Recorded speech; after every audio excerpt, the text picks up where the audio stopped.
About 4 years ago, I was here to help support the launch of Hydra V. 4 năm trước thì tôi đã có mặt ở tại Việt Nam để vào lễ ra mắt của sản phẩm Hydra V. And at that event, I first saw the beauty of your country and how welcoming all the Vietnamese people have been to me. Và ngay từ cái lần đó tôi đã chứng kiến được vẻ đẹp của đất nước của các bạn, cũng như sự chào đón nồng nhiệt của tất cả các anh chị dành cho tôi vào lúc đó ạ. And while I was impressed by that, the thing that totally amazed me is the unbelievable energy that our ABOs in Vietnam have. Và điều mà tôi không thể tin nổi đó chính là năng lượng tuyệt vời của tất cả các anh chị em nhà phân phối của Amway Việt Nam.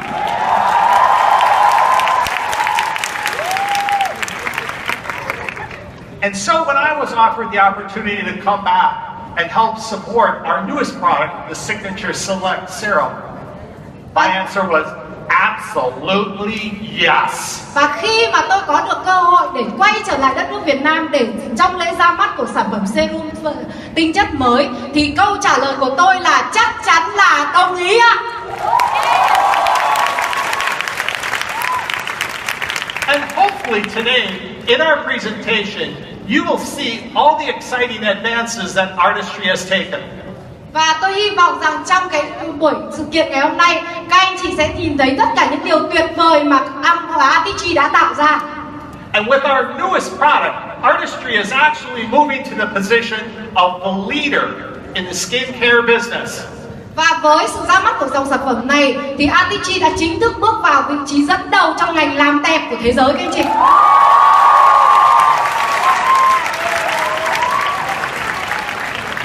And even more importantly, it's going to be in the area of personalized care, because we are going to create solutions that are meant just for you. Và một điều tuyệt vời hơn nữa đó là chúng ta đã bước đến cái vị trí của những sản phẩm mang tính cá nhân hóa, đó là tạo ra cho chính các bạn.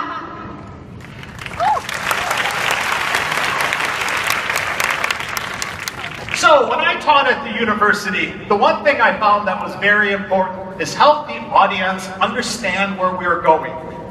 Và khi mà tôi học ở trong trường đại học thì điều mà tôi phát hiện ra đó rằng là chúng ta cần phải giúp mọi người biết được rằng mình đang đi đến đâu. And so today I want to discuss these 4 items with you. Và bởi vậy mà ngày hôm nay tôi sẽ chia sẻ với các anh chị 4 cái nội dung ở trên đây. I want us to answer the question, why personalization, and how do we personalize? Và điều đầu tiên chúng ta sẽ trả lời câu hỏi là tại sao chúng ta cần phải cá nhân hóa và làm thế nào để có thể làm được cá nhân hóa. Why serums? Tại sao lại là tinh chất? And is Artistry really in the position to take the lead in the industry? Và thực sự là tinh chất của Artistry đang dẫn đầu trong ngành làm đẹp hay không? And then finally what we're going to discuss is our new product collection. Và điều cuối cùng mà tôi chia sẻ với các anh chị đó chính là giải pháp sản phẩm mới của chúng ta. So are you ready to get started? Và các anh chị đã sẵn sàng để chúng ta bắt đầu chưa? Are you ready? Các anh chị sẵn sàng chưa? Here we go! Chúng ta cùng bắt đầu. So, the first item is why personalization? Và cái chủ đề đầu tiên đó là vì sao phải cá nhân hóa? I don't know about in Vietnam, but in America I am very confused. Tôi không biết ở Việt Nam thì như thế nào, nhưng ở tại Mỹ thì tôi rất là bối rối. It seems like every product has an ad or a commercial and it ends with and personalized for you. Có rất nhiều sản phẩm, hầu như tất cả các sản phẩm đều có một cái sự quảng cáo rằng là sản phẩm của chúng tôi là cá nhân hóa dành cho các anh chị. But it just seems like talk. Nhưng mà hình như đó chỉ là lời nói các anh chị. What do they really know about me? Thì thực sự là họ biết gì về tôi? How do they know what I want? Làm sao mà họ biết là tôi đang cần gì? How can they have a personalized product for me? Làm thế nào mà họ thiết kế ra được những sản phẩm chỉ dành riêng cho tôi? Well, the scientists at Artistry have been researching skin for decades. Và các nhà khoa học của Artistry đã nghiên cứu về làn da hàng thập kỷ. And one of the largest studies we conducted is called the Faces Research Project. Và một trong những cái dự án lớn nhất mà chúng tôi đã tiến hành nghiên cứu đó là cái dự án nghiên cứu về các gương mặt các anh chị. In that research, we were looking to determine similarities and differences in skin based on ethnicity, age, and gender. Và trong cái nghiên cứu đó, chúng tôi đã nghiên cứu về sự khác biệt và sự giống nhau của các cái làn da về chủng tộc, về độ tuổi cũng như là về giới tính. We utilize state-of-the-art instrumentation to measure skin. Và chúng tôi dùng những cái thiết bị để làm sao nghiên cứu được ra cấu trúc của các làn da. We use questionnaires to understand what the consumer saw, thought, and felt. Và chúng tôi dùng những cái câu hỏi, các cái bộ câu hỏi để điều tra xem là người tiêu dùng người ta nhìn thấy cái gì, người ta nghĩ cái gì và người ta muốn cái gì. And thus we had a comprehensive evaluation of the subject. Và từ đó chúng tôi có một cái sự phân tích tổng hợp từ trong cái dự án nghiên cứu của chúng tôi. We collected data from 12 countries and regions around the world. Chúng tôi đã thu thập cái dữ liệu từ trên khắp 12 quốc gia trên tất cả các vùng của thế giới. And we compiled data for 32,000 subjects. Và chúng tôi đã tiếp cận đến hơn 32.000 các khuôn mặt trên toàn cầu.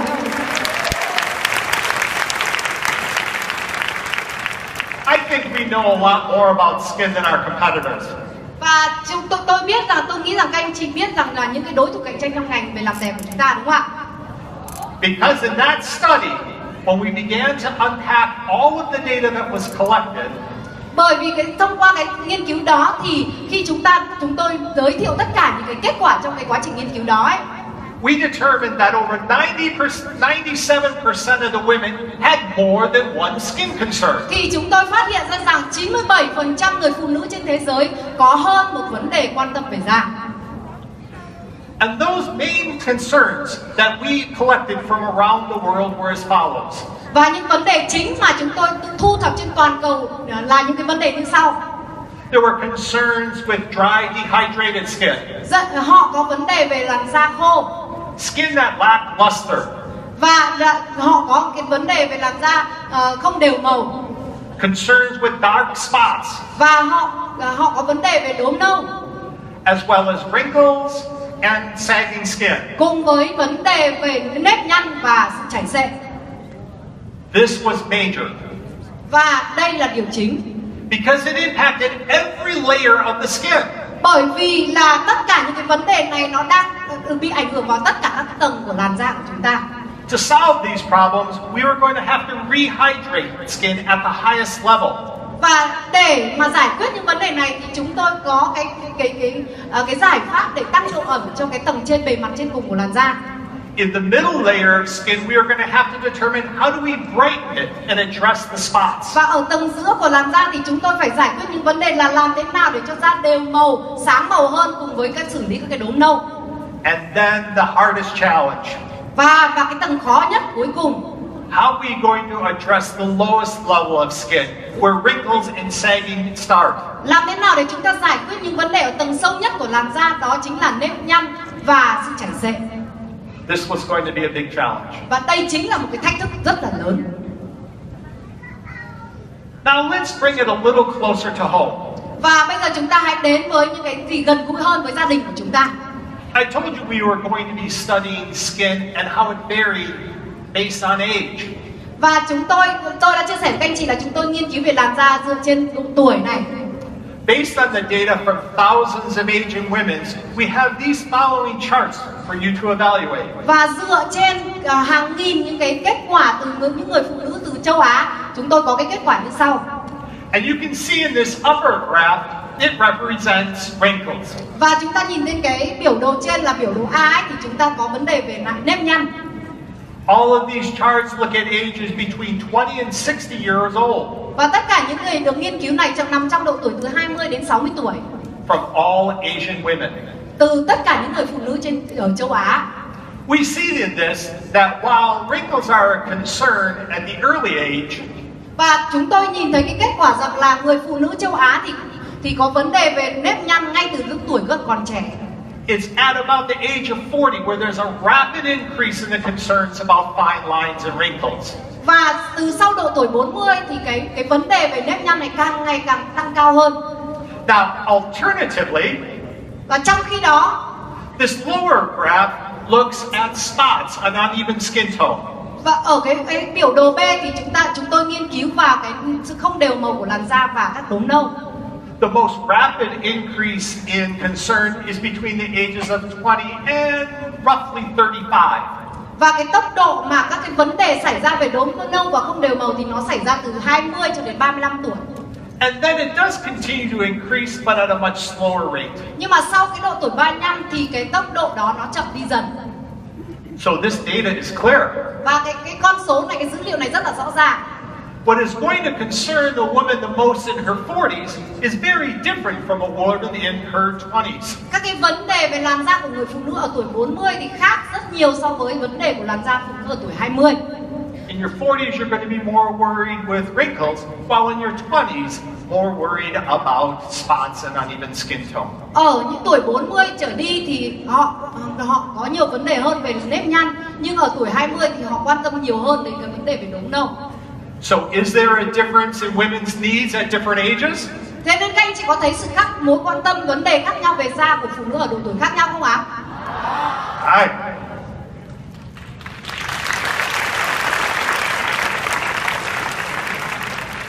Now our research didn't stop there.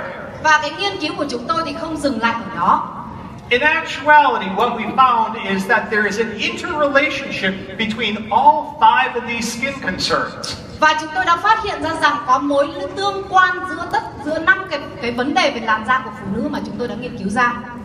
And I'll give you 2 examples. Và tôi sẽ lấy 2 ví dụ cho các anh chị rõ hơn.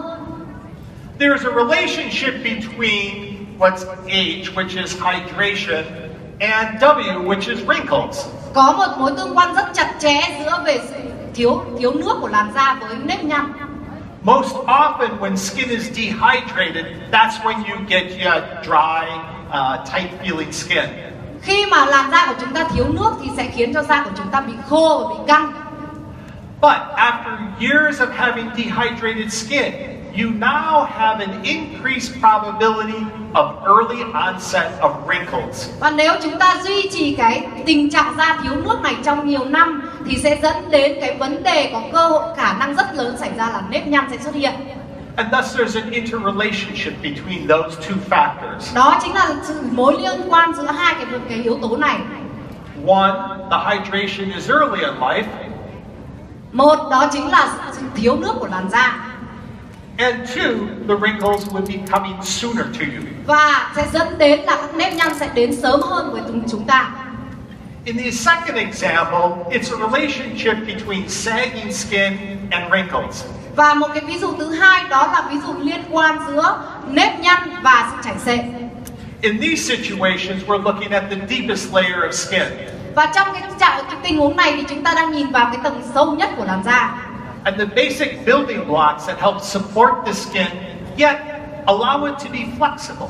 Và ở dưới cái tầng dưới đó có một cái lớp để giúp chúng ta làm đàn hồi và nâng đỡ làn da của chúng ta.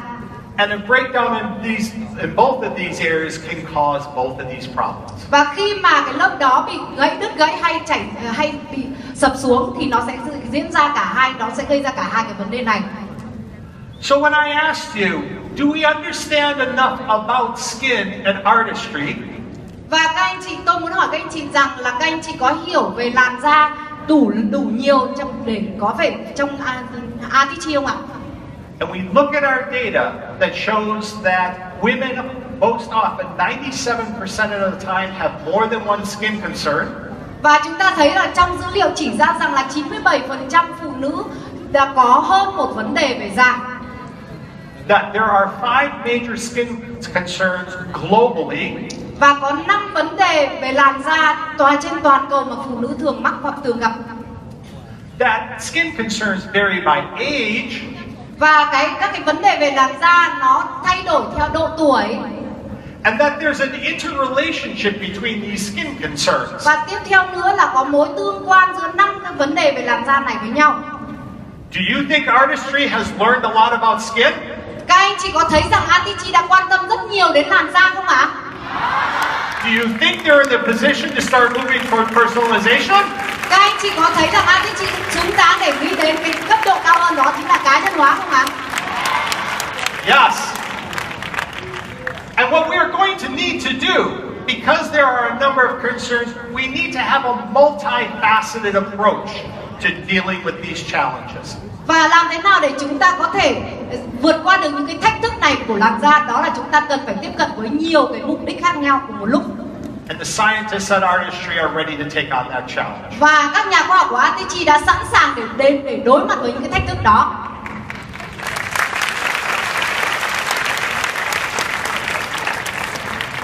So my second point is why a serum? Và cái điểm thứ hai mà tôi muốn chia sẻ với các anh chị đó chính là tại sao lại là tinh chất. And of course, since I'm a scientist, I love to do surveys and collect data. Bởi vì tôi là một nhà khoa học nên tôi rất thích làm điều tra và thu thập các cái dữ liệu.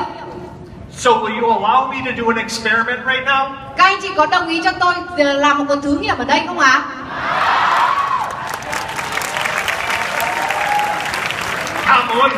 Cảm ơn ạ. So the question, with a show of hands from the women. Và bây giờ câu hỏi đầu tiên là tôi sẽ mời các chị phụ nữ ạ. How many? Từ từ ạ. Để đặt câu hỏi đã. No giveaway. This is a survey question. Đây là câu hỏi để điều tra chứ không phải tặng quà đâu các anh chị. Nice try. Và đây là một cái sự thử nghiệm rất là tuyệt vời đúng không ạ? With a show of hands, women, how many of you use a serum on a daily basis? Raise your hand. Tôi muốn mời các chị làm, nếu mà ai mỗi ngày đều dùng tinh chất thì hãy giơ tay ạ, phụ nữ ạ. Oh, wow, good. Very good. Rất là tuyệt vời ạ. Well, whenever you do a survey, you want to also do the other side. Khi mà chúng tôi mà làm điều tra thì chúng tôi cũng sẽ làm một mảng bên kia nữa. So the question now is for the men. Nên là câu hỏi bây giờ dành cho các anh nam giới ạ. How many men use a serum on a daily basis? Bao nhiêu các anh nam giới sử dụng tinh chất mỗi ngày ạ? Oh, come on. Really? Thật không? That's it? Thật không? Các anh chị có thật không đấy? We have a lot of men that are not using serums. Chúng ta có rất nhiều các anh nam giới đang sử dụng tinh chất. What's happening? Điều gì đang xảy ra ở đây?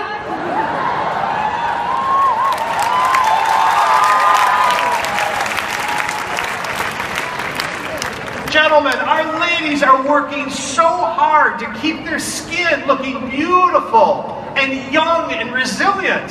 Các anh ơi, các anh có biết rằng các chị phụ nữ của chúng ta đã phải làm việc rất chăm chỉ và rất là chăm chỉ để có thể giữ được cho làn da của mình được tươi trẻ và săn chắc. And you're doing nothing. Còn các anh thì không làm gì cả. You're gonna run into her old friend. Các anh sẽ trở thành một người bạn già của các cô ấy.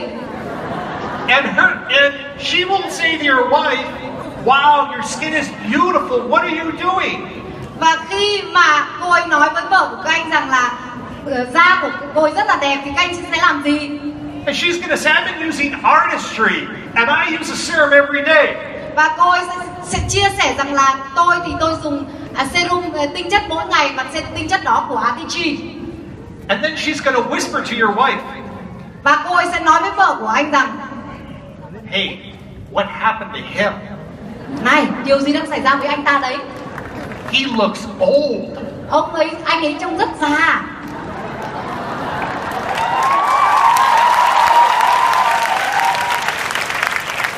Gentlemen, we need to follow the example from the women. Các anh nam giới, các anh hãy học hỏi từ các chị phụ nữ đó mà. The reason I asked you why, we asked the question, why serum? Cái lý do tại sao mà tôi đặt câu hỏi vì sao phải dùng tinh chất ấy ạ? Because serums have the highest concentrated ingredients. Bởi vì là trong các cái tinh chất thì đều có nồng độ thành phần hoạt tính cao. They're designed to penetrate. Và tinh chất được thiết kế để có thể thẩm thấu nhanh. And they give the highest efficacy for your skin concern. Và nó sẽ giải quyết được một cách hiệu quả cao nhất đối với các vấn đề về làn da của chúng ta. In fact, when you look at the Artistry serums, you find that they have 2.5 times the key ingredients to address your skin concern as any other product they sell. Nếu mà khi chúng ta nhìn vào các tinh chất của Artistry thì chúng ta sẽ thấy những cái thành phần chính tác dụng tốt đến làn da phải gấp 2,5 lần so với những cái sản phẩm kem dưỡng khác. And ladies, I have a question for you. Và các chị ơi, tôi có một câu hỏi dành cho các chị phụ nữ ạ. Because I can't ask the men, they're not using serums. Bởi vì tôi sẽ không hỏi những anh là dùng serum nữa, bởi vì tôi cũng đang dùng serum.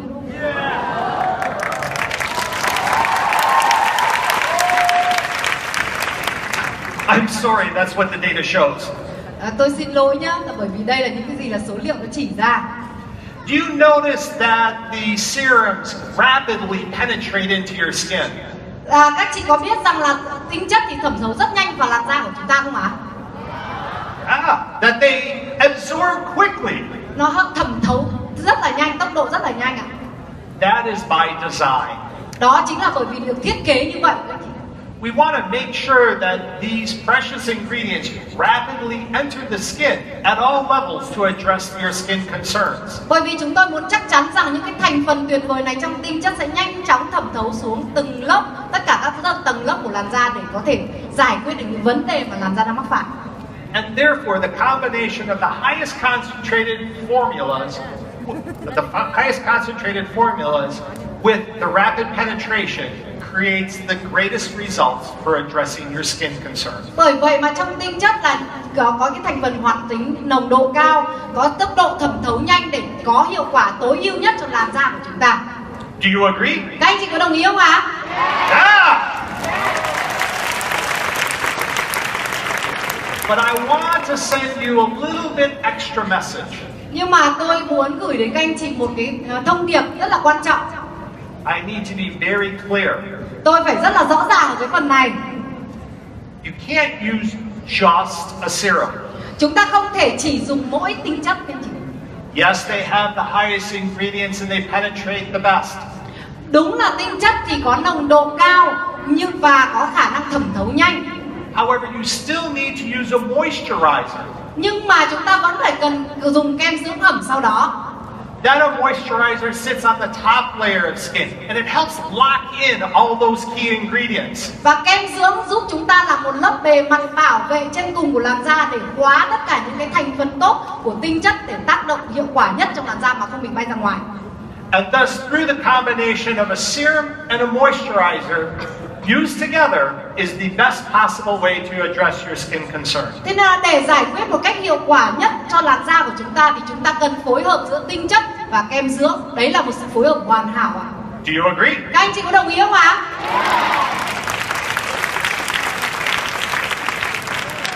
So the third topic that we are going to discuss is why artistry. Đây là cái chủ đề thứ ba mà chúng ta sẽ cùng nhau thảo luận, đó chính là vì sao cần dùng tinh chất Artistry.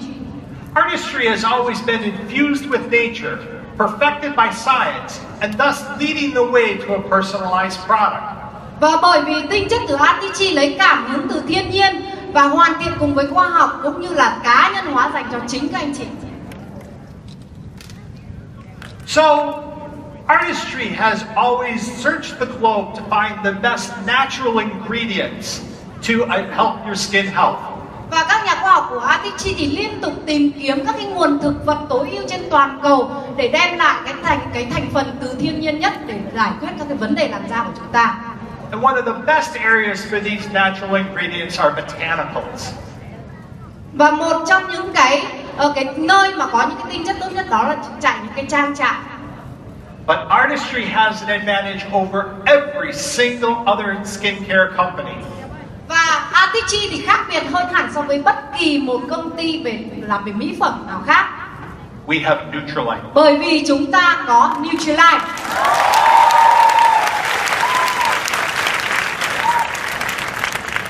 Neutralite has been in the business for over 80 years for the sourcing and growing of botanicals.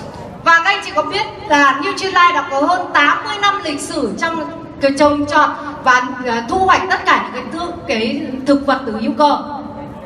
They have extensive experience in what to plant, how to grow it on an organic farm, and when to harvest. Và họ đã có kinh nghiệm rất là nhiều năm trong việc là phải trồng cái gì, trồng ở đâu và khi nào thì thu hoạch. And the when to harvest is very important. Và khi nào thì thu hoạch thì rất là quan trọng. Because we want to capture those botanicals when the key ingredients are at their highest potency. Bởi vì khi nào thu hoạch sẽ quyết định là lúc cái thời điểm nào là thời điểm thực vật có dưỡng chất cao nhất. In fact, Artistry also has the expertise in extracting these key ingredients. Và Artistry cũng có những cái nơi có trồng riêng để nghiên cứu ra những cái thành phần tốt cho làn da. And they can assure that they can create the highest potency, most concentrated, and the highest quality botanical ingredients. Thế nên là các nhà khoa học của Artistry thì luôn chắc chắn rằng sẽ tạo ra được các cái thành phần tinh chất nồng độ cao nhất, hiệu quả nhất cũng như là sạch nhất cho làn da của chúng ta. Can any other skincare company do that? Có một công ty làm về mỹ phẩm nào có thể làm được như vậy không các anh chị? No. Không có ạ.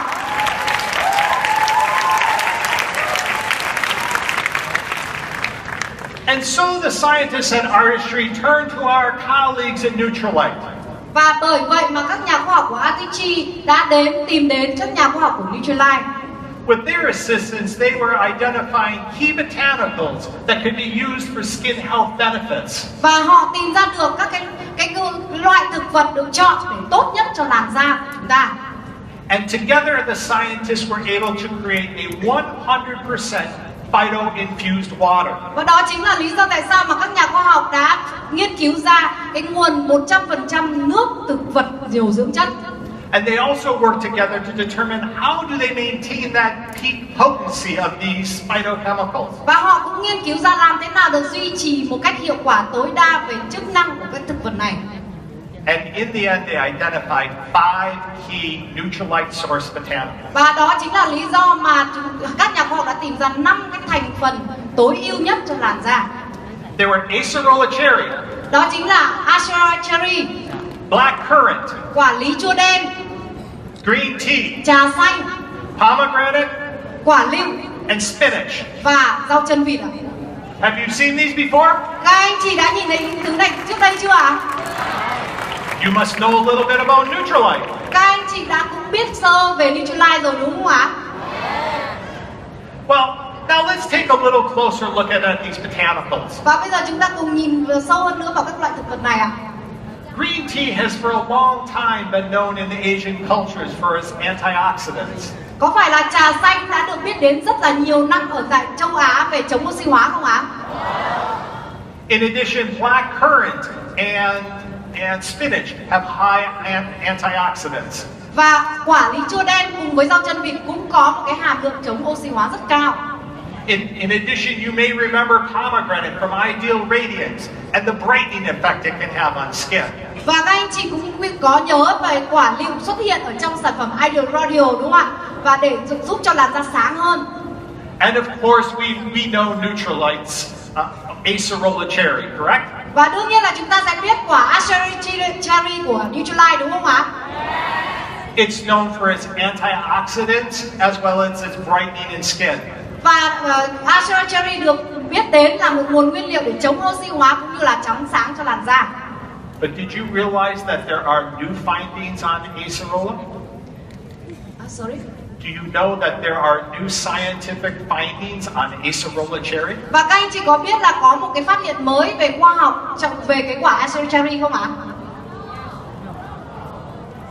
It has been determined, working through our colleagues, Dr. Gary Fisher at the University of Michigan, và một tiến sĩ từ Đại học Michigan á, some of the newest findings have identified đã nghiên cứu ra một trong những cái phát hiện mới that acerola cherry also has anti-aging benefits and helps address wrinkles.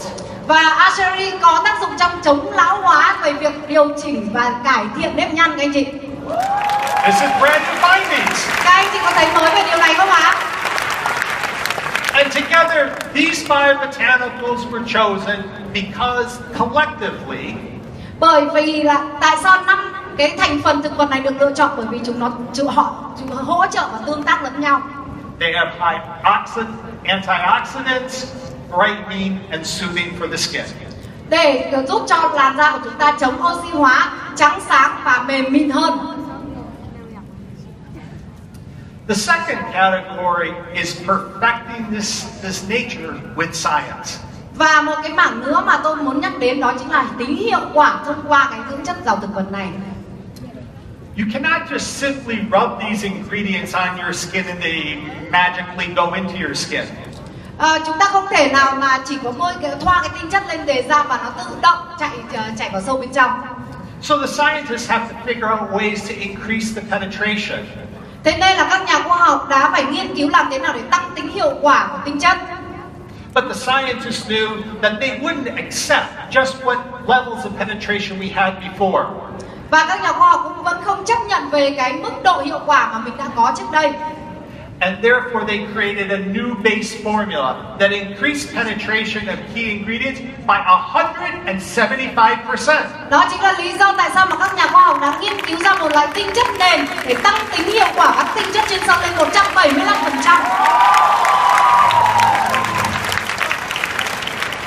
And that includes these 5 botanicals from the neutralite sources. Và trong cái tinh chất nền này chứa đủ cả 5 loại thực vật mà tôi vừa mới nhắc đến với các anh chị.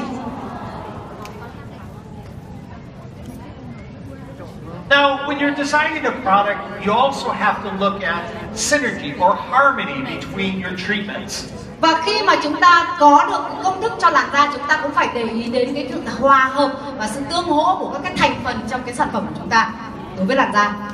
And so our scientists created these new amplifiers to hold the precious ingredients to address your skin needs. Đó chính là lý do tại sao mà các nhà khoa học đã nghiên cứu các cái lọ tinh chất chuyên sâu để hướng đích từng cái vấn đề của làn da. And do you remember earlier when I talked about dehydrated skin and wrinkles being interconnected? Và các anh chị còn nhớ khi mà lúc phần trước tôi chia sẻ về sự mối tương quan giữa sự làn da bị thiếu nước và bị nếp nhăn không ạ? We have to create amplifiers that can work together to solve the challenges that you have. Nên là chúng tôi phải nghiên cứu ra những cái tinh chất chuyên sâu để nó có thể làm việc và phối hợp được với nhau để có thể giải quyết hai cái vấn đề mà nó tương quan đến nhau như vậy. And so you can consider it that we are looking at all layers, from the upper layer to the lowest level of skin, of addressing these needs. Và các anh chị thấy rằng là chúng tôi sẽ nghiên cứu ra cái giải pháp để làm thế nào để có thể tiếp cận được giải quyết các vấn đề từ tầng trên cùng của da cho đến tầng đáy của làn da. And I can tell you they've been successful. Và tôi mạnh dạn chia sẻ với anh chị là chúng tôi đã thành công về cái nghiên cứu này.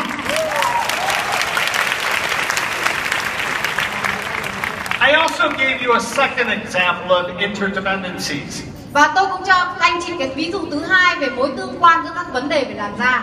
And that's when we talked about wrinkles and sagging skin.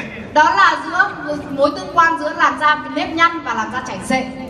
These are advanced signs of aging and the breaking down of the resilience of skin. Là cái việc này xảy ra khi mà cái tầng cuối của tầng dưới của làn da nó bị phá vỡ cái sự nâng đỡ. And we need to rejuvenate those building blocks at the lowest level. Thế nên là chúng ta phải đưa ra giải pháp để làm trẻ hóa và kết nối lại cái sự đứt gãy ở cái tầng dưới đó. They were also successful at that, and we'll talk more about that later. Và chúng tôi cũng đã thành công và tôi sẽ chia sẻ sau này phần sau kỹ hơn với các anh chị.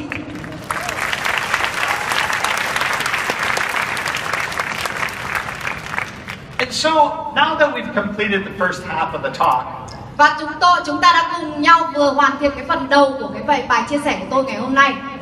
do you believe Artistry has collected the data to understand skin? Các anh chị có tin rằng là Artistry đã thực sự thu thập các dữ liệu để hiểu về làn da không? Does it make sense why Artistry has chosen the serum to address your skin concerns? Và điều có ý nghĩa không khi mà Artistry đã kiến tạo nên cái tinh chất này để giải quyết các cái vấn đề làn da mà phụ nữ đang quan tâm? And do you believe that Artistry has a strategic difference with Neutralite that makes them more advanced in botanicals than any other skincare company? Và các anh chị có tin rằng là Artistry đã phối hợp rất là tuyệt vời với Neutralite để kiến tạo ra trong sản phẩm của mình có những cái thành phần thực vật đặc biệt để tạo ra sự khác biệt hoàn toàn so với tất cả các cái công ty làm về mỹ phẩm khác không ạ? And therefore, do we collectively believe that we're ready for personalization? Và bởi vậy các anh chị có tin tưởng rằng chúng ta sẽ có một giải pháp để cá nhân hóa dành cho chính chúng ta không ạ?